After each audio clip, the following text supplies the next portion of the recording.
Hi guys! Hi. I'm with Andrea today. This is so weird because I've never filmed like just a sitting and talking video. But basically what we're gonna do today is we have a bunch of different questions that were asked and we're gonna do a little Q&A. There's a bunch of guys walking by. It's not awkward at all. It's okay. Can you give a bit of context about us? So we're both studying in Brussels, unfortunately, and we're today gonna give some impressions or like responding to any questions that people might have about our uni experience. Yep. We are both studying economics and we both just finished our first year, so it's like very similar situations. Basically the exact same thing. Okay, we'll just start, and I want to say that I will divide this video into like chapters, so if you want to like look at a specific question or anything, you can go over to that chapter.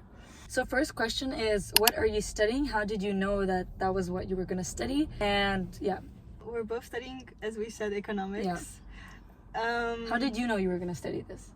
I didn't. I wanted to study international relations. And then I was like, okay, international economics is like close enough. Yeah. So then I applied to international economics and I was like, oh, I got into Brussels. Brussels is like a capital city, which I wanted it to be like a bigger city. So then I was like, sure, that's fine, I guess.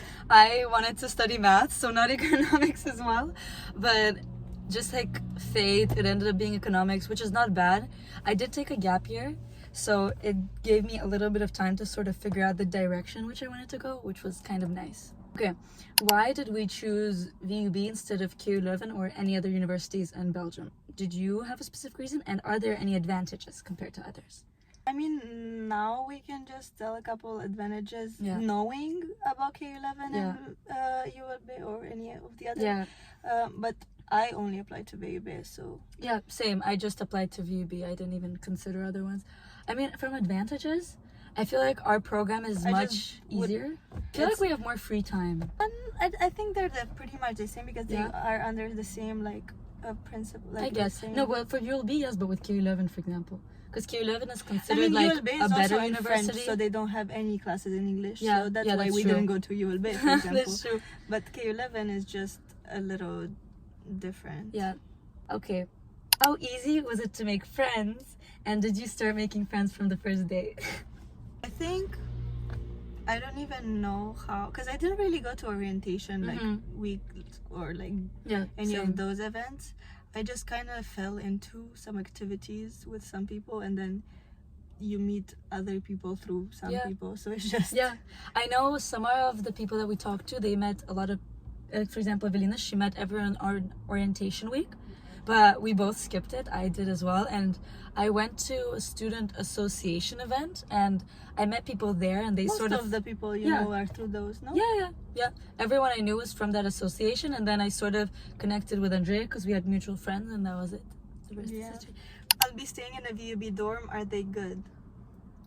So we can both put our input into that because we're both staying in VUB dorms. Yes, but in different ones. So it's like we both have some positives and some negatives, you know? Yeah.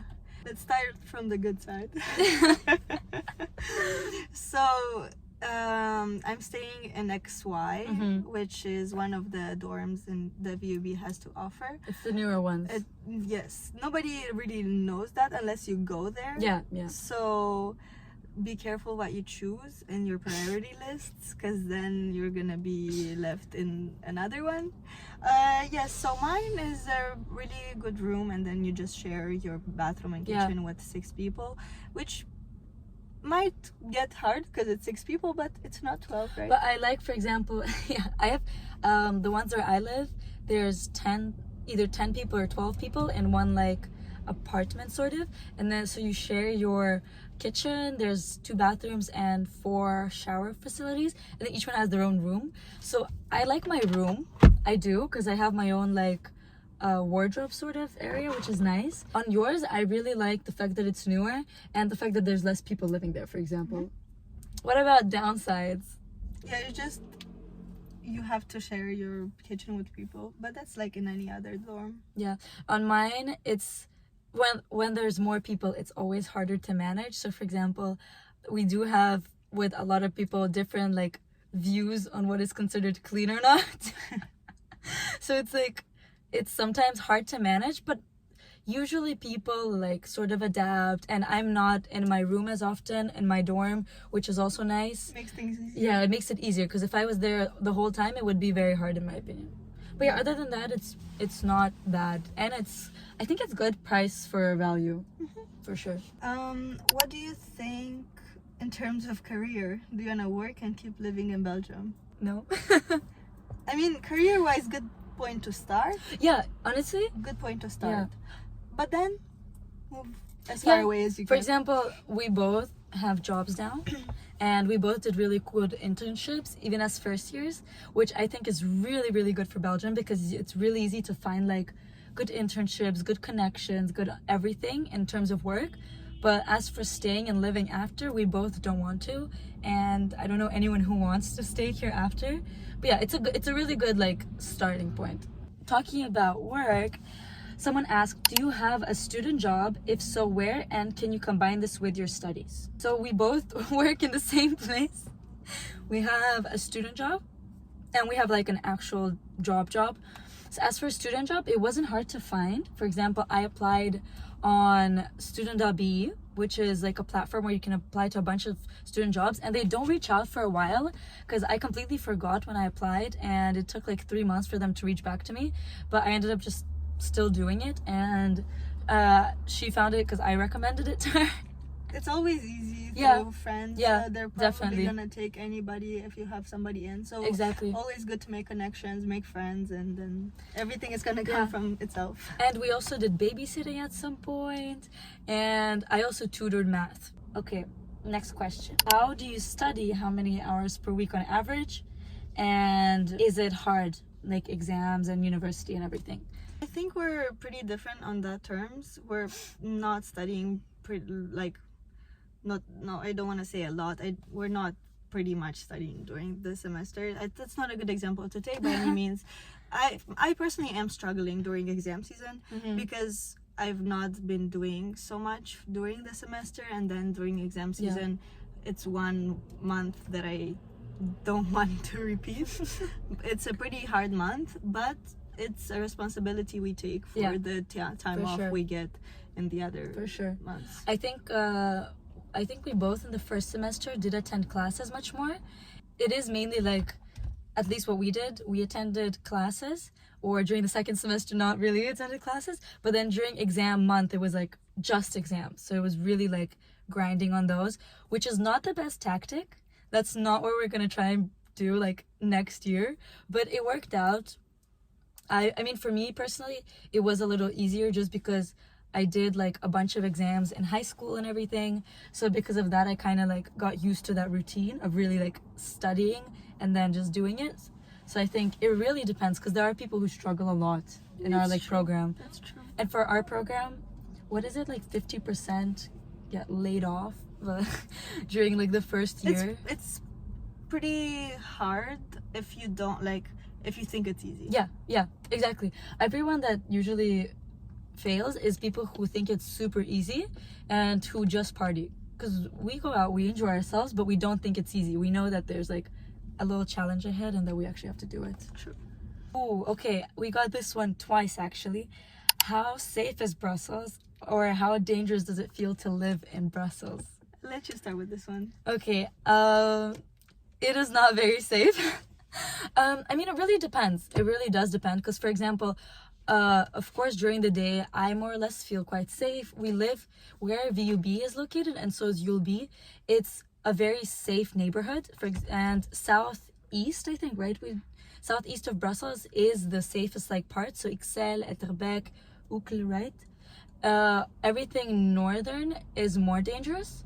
So more or less, if you stay like in these areas, it's not bad. One of the other reasons why I wouldn't study even in K11 Brussels, because it's still city center. Yeah. And it's not a really nice neighborhood to live in. Like even center in Brussels, not really nice. And honestly, after like even 8 o'clock, at like 9, 10, like when it gets dark, you're just for sure not gonna feel for safe. sure. Of course it's easier when you're with someone, but if you're alone, it always feels like you're always a little on edge, because you're just hyper aware yeah of all of exactly your, like, exactly surroundings. You're constantly thinking about like oh, what if? Yeah. Yeah, but I don't want to like scare anyone. It's not maybe as bad as it seems. No. You're Just always like aware of aware. it. Yeah, exactly. It's not as bad. You're just always aware. And if you're with friends, it's not that bad and it's more or less safe. Just don't be out in weird areas around 12 after 12. You know, that's it. I feel or like, if you are, take a taxi back. Or yeah, but I feel like that's a lot of big cities. Like, you know, just don't be out too late. Yeah. Are you learning Dutch, Andrea? No, because we're both in a not mainly speaking Dutch area. Yeah. We don't think we ever will. I definitely won't. I am very team French, so I really want to learn French. First year in, we both didn't study either Dutch or French. Yeah. So we're gonna see how it goes from here. But in case, because we don't really, yeah, we don't think we won't work for in Brussels, in Belgium, so we don't really think it's gonna be but also, for example, I do want to learn French just like for general knowledge, but it's harder in Brussels because everyone speaks English. True. So when we've had so many cases where we go into a coffee shop, we try ordering in French and they don't even speak French, they just respond to you in English, so you're like, okay, we tried. Well, do you have any recommendations for like activities, cafes, or anything in Brussels? I think we can talk about Brussels and not Brussels, so like Belgium and all around. Because one thing I really like about studying here is the fact that you can go outside of here, you know? Because we've traveled to Luxembourg, to Paris, Andrea's been to London, I went to Amsterdam, so it's really, really nice place to travel outside of. I think the main thing when I would ask anybody about Brussels that has been in Brussels or has lived in Brussels is that it's so easy to get to everywhere. Yeah, and for sure. My thing was like, okay, but how's Brussels? And everybody was like, no, hear me out. It's 3 hours to Paris, 3 hours to Amsterdam, literally. 2.5 to London. Like, it's so close to everything. And I'm like, sure, but how's Brussels? What is Brussels like? And it's honestly just that. It's so close to everything. Yeah. No, but we did find a lot of really nice places, coffee shops. One of our favorites is Bark Boy, which is in city center. Lloyd Coffee and Eatery, which is very popular. I feel like anything you find on TikTok is usually pretty good. I think really expensive, but pretty good. Yeah, no, but that was one of the questions. Brussels, especially the food scene, is very expensive. Like everything will be overpriced. I think more than Paris, for example, more than like London. I think more or clothes and stuff like that, like groceries, are pretty much on European level. Yeah. Like they're not that much different. But eating out is insane. It's more expensive than London. It's more expensive than Paris. Yeah, for sure. It's honestly, being to New York, it's not different than New York. Yeah, for sure. Like, yeah, as she said, if you want to go shopping for clothes, basically similar prices to everywhere around. But food, for whatever reason, eating out is like crazy. Yeah. But yeah, for specific activities, I don't know, we were very chill, I feel like, in that regard. We'll just walk in parks, we'll grab our coffees. There's a bunch of little communities around Brussels. For example, I go to a run club, which I really enjoy. The workouts that we go to is really, really nice. Like, you just get to meet a bunch of people. It's true. You always find stuff to do. Yeah, and if you're with people, there's always things to do. Yeah, in university, there's always gonna be something going on. Any club that you want to join. Yeah.